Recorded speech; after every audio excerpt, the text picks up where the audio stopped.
because they've got this amphitheatre, and they have these kind of talks, and this is where George Bush gives talks and people like that on this stage. Oh look, there's the lake. There you go. Lakeside talks. There's the lake. There's the shrine. See? Right there. That's where. Honey, come get a shot of this. Now, where's this river? This is near the Russian River. Can you see it? Now, see, here's the shrine of their devil owl, which they even admit has its roots in like Babylon and the Druids had them and everything else. So all over the world, this weird owl shows up. Some cultures, they've thrown children inside the bowels of this burning owl. That's historical. We've all read in the Bible about throwing your children to idols inside their, you know. So it's weird behavior, definitely, so it needs to be investigated. And plus, it gets the adrenaline up. Thrill seekers have to have more. But here you go, honey. Right here at the shrine. You can zoom in on that, Mike. I'm saying honey to my girlfriend, Violet, not Mike here. We're getting real bohemian now, aren't we? This is... Honey, we can get a close shot right here. But it did sound like that she's definitely leftward leaning. Then we get into the whole semantical debate about is there a left and a right, and to me there really isn't. There's command and control on one end and anarchy on the other, and I want to be on the middle of the real spectrum.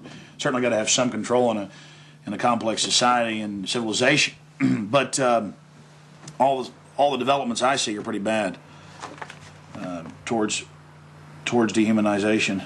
And now you got the UN demanding everybody sign on to this International Criminal Court. And they're telling the U.S. if we don't sign on, it won't matter. If 60 countries ratify, we'll be under its control. I mean, we're here. We're at global government now.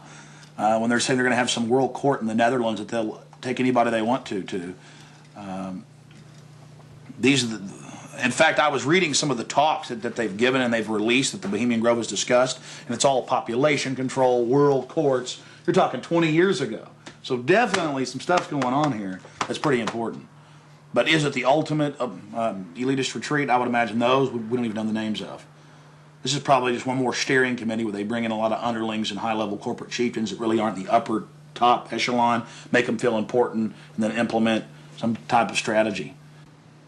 From the stories I've read and things that happen, I mean, it is pretty well documented that people run around naked. They have orgies. They go into town and have orgies, and these are world leaders. I got a serious problem with that. Just by the very nature of how this, to me, Bohemian Grove is probably a way to compromise people. You want to be in the New World Order Club. It's like a big kid fraternity. And just like in fraternities, you have to do weird things. Here, you probably do weird things. But I got a problem with governors and presidents and prime ministers and corporate chieftains running around and doing this when they have so much power over what happens in the public domain. They have a responsibility to disclose what they're doing. So I think it is important, like you were saying, to somehow try to maintain some security and not be way out in the open, because they'll call in a bunch of security. I hear, like he often is. I hear he really enjoys himself here. I think Henry Kissinger will be here. Yeah. Well, if I got a stink detector, we'll be able to find out where he's at. Oh, it's like everything evil you can imagine, Kissinger's always involved in it. Isn't he a Republican, though? I'm not a Republican. That's the point I keep making. This whole Democrat-Republican deal is a complete... People always go back to that, though. Probably like in your country, you've got Labor and you've got the Tories over there, and it's all the same people behind closed doors. It's just a big joke. And your leadership, our leadership, it's all the same people. I mean, you do see a fight going on, but it's two different management teams of the same system, bidding for control. What I call the CEO jobs of Slavery Incorporated.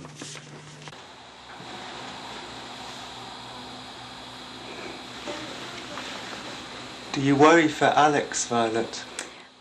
I do. I just, because Alex gets so impassioned by what he's doing that sometimes I'm afraid that he might be a little bit, reckless or maybe a little bit too fearless. I worry about Alex when he drives down the street to come home. Especially I used to worry about him when he had come home every night from the same, radio studio at the same time in the same car. And I worry about him sometimes when he's late getting back in the studio and he doesn't give me a call. I mean, you know, he is putting himself out there, but I think the fact that he's in the public eye as much as he is really, you know, keeps him safe to a certain degree. So maybe something like this is, yeah, well, you know, people might not necessarily know where he is right now, you know, people that listen to the radio or whatever, so it's maybe a little bit more risky, and it's a little creepy at night up here in the woods, you know. And you're definitely not dangerous. You're not going to do anything stupid this weekend. Well, I mean, dangerous to what? Dangerous to myself? Are these people dangerous? They certainly may be, but I'm completely non-violent when it comes to just going out there and trying to get the information. That's what I'm trying to do. I mean, I'm an activist first and foremost, but also a journalist in that I'll make some jokes and speculate occasionally because I'm a radio talk show host. But when I say something that I believe, I have to be on target about it. But dangerous? I'm definitely dangerous to corrupt bureaucrats and their financial bosses that would like to control the American people on the planet. But not in a violent way. Not in a violent way. And long before global government came out in the open, in the last 4 or 5 years, they were conditioning the public that anyone that talks about global government is a kook, a weirdo, a terrorist, a racist. And now they're out on the nightly news saying global government's here, you better accept it, we're getting rid of juries all across the planet. The IMF, the World Bank, basically runs things now. The WTO decides what you can buy and sell and trade on the international market. But see, they've preconditioned us that it doesn't exist. They've preconditioned us that anybody that talks about this stuff and who is against it is a kook or a racist because it doesn't exist. And then everybody's decided, well, I'm going to be culturally cool. I want to be in style. I want to be accepted. So even when they're hearing the news admit it and tell us how great it is, they've already pre-positioned it psychologically that it's not acceptable, it's not kosher to discuss it. Do you see the tactic they're using there? Mm-hmm. 5 years ago, I would laugh when I heard about black helicopters. I would say, I'm about taxes, I'm about corruption, I'm about, you know, getting local control back, I'm about states' rights, you know, everything's coming under federal control. I was pretty mainstream, what you'd call so-called conservative. Then I saw the light when black helicopters started going into North Carolina. I started going into Florida. They fired into an all-night restaurant in Miami, just training, firing bullets into a place where people were eating. They started burning buildings. Police chiefs started throwing them out of their towns, San Antonio. All this started happening, and I said, whoa, this is real. And then I realized that I was preconditioned, even as a so-called conservative person who understood that the media lied. I didn't realize how thick the propaganda was. That they preconditioned us before they release something on us, that it, number one, doesn't exist in our minds with classic doublethink, but then it can re-exist at the same time if they say it does and it's good.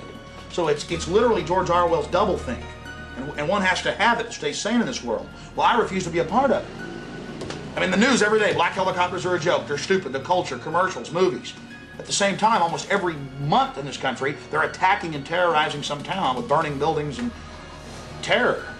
And I don't want to be part of their sick control freak system. I don't like these degenerate, inbred, New World Order crowd people.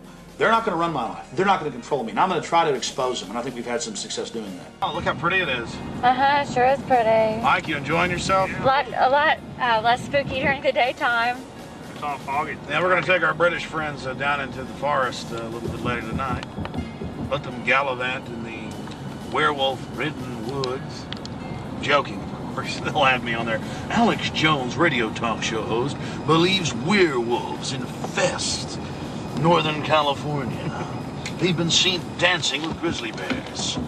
Small pixies have been even witnessed playing violin for George Bush. Don't know what to make of what's going to happen. I can't even begin to imagine what we're going to discover when I infiltrate tomorrow and try to get the cremation of care.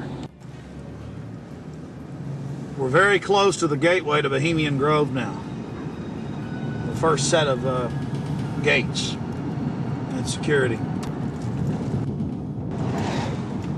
They have a small guard check at the front, and then they have a larger second one. Not a through road. Get a shot of that.